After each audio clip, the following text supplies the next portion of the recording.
වේගෙන් නටන එකද? මෙහෙම ලිව්වොත් හරියද? විලම්බ ලයට වඩා ටිකක් වේගෙන් නටන එක තමයි මධ්‍ය ලය කියන්නේ. මෙහෙම ලිව්වොත් හරියද? නෑ, වැරදි.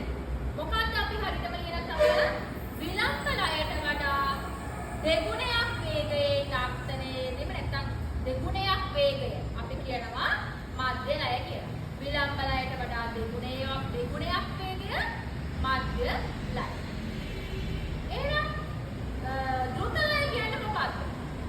වේගයෙන්ම නටන ලය කියනවා ද්‍රුත ලය කියලා. එහෙම ලිව්වොත් හරියද? නෑ. එහෙනම් ඒකත් අපි ලියන්න ඕනේ. හරි විදිහට. කොහොමද ලියන්නේ?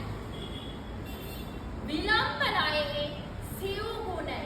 විලම්බ ලයේ සිව් ගුණය තමයි ද්‍රුත ලය කියලා කියන්නේ.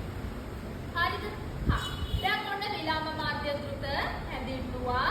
මෙහෙමයි කිව්වා. හරි. ඔච්චරද කෙටි සටහනේ අපිට ලියන්න පුළුවන්. තා මොකද අපිට ඇඩ් කරන්න බැරිද ත්‍රිවිධ ලයයට?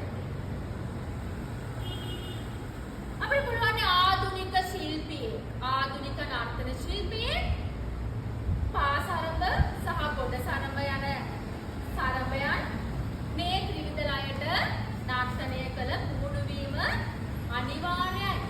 එයාලා ශිල්පීය දක්ෂතාව වැඩි දියුණු කර ගන්න නම් මේ ත්‍රිවිධ ලයට නැටලා පුරු වෙන්නම ඕනේ. විලම්බ මාධ්‍ය ද්‍රුතට නටන්න පුරු වෙන්නම